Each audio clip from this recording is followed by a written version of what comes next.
Russia has claimed full control of Luhansk, one of the two regions of the Donbass at the heart of the war in Ukraine. Video posted online shows Russian-backed troops celebrating the front of the Luhansk city council, but the Ukrainian officials deny the city's being controlled by Russian-backed forces. Tom Sufi-Burge is in Kyiv, Ukraine, with more on this. Tom, what can you tell us about these developments in Luhansk and these sort of two different versions of the story that we're getting? Well, Diane, this is a marker, if you like, the fact that the Russians now have pretty much full control of Luhansk province. That's the northern half of the eastern Donbass. It's significant, and it's showing us really that the Russians are overwhelming the Ukrainians out in the east in that offensive right now. And we've spoken to two soldiers recently back from the front line, a US veteran and a Ukrainian soldier. And both of them have painted a picture, really, of the Ukrainians being outnumbered, being outgunned.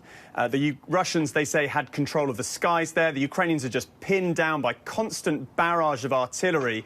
And really now Russia is setting its sights on the next big important cities in the eastern Donbass. Sloviansk is really the next city on their list, and we're already seeing and hearing from Ukrainian officials that that city is now being constantly shelled by the Russians, and the Russians look to be moving on again in the Donbass. Despite all that Western weaponry, it doesn't seem enough right now to halt the Russian advance. And Tom, over the weekend, Russian troops abandoned their positions on Snake Island off the coast of Odessa. How significant is that? It's pretty significant. It's a coup for the Ukrainians that they've effectively driven the Russians off that island. Importantly, it's worth noting that there's no evidence that the Ukrainians have actually been able to put their troops or their military hardware onto the island yet. But Snake Island is important because it's the only island in the western fringe of the Black Sea. It's near crucial shipping lanes.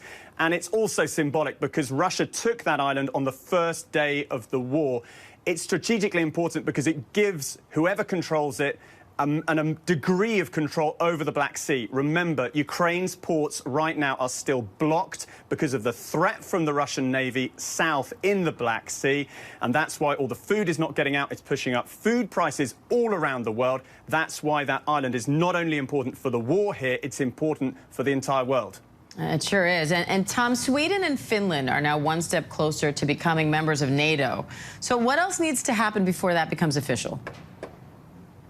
Yeah, Diane, effectively, this latest step in the process means that they are now formally invited, Finland and Sweden, to join this defensive alliance.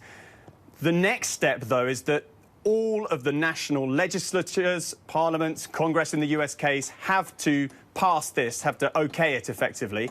That will take months minimum. Normally it can take sort of 8 to 12 months. So we've still got a long way to go until Finland and Sweden are formally inside NATO. But the really important caveat here is that the US and the UK have both said that in the interim, while that process is ongoing, they will guarantee Finland and Sweden's security. Effectively, they're saying it's the same now during the process as if they're in the club. What's known as Article 5, the idea that one attack on one NATO member state would be an attack on the whole of NATO, and therefore they're guarding, I think, against the idea that Russia might make a move before these two nations are actually formally in the club. All right, Tom Sufi-Burge for us in Ukraine. Thank you. Hi, everyone. George Stephanopoulos here. Thanks for checking out the ABC News YouTube channel. If you'd like to get more videos, show highlights, and watch live event coverage, click on the right over here to subscribe to our channel. And don't forget to download the ABC News app for breaking news alerts. Thanks for watching.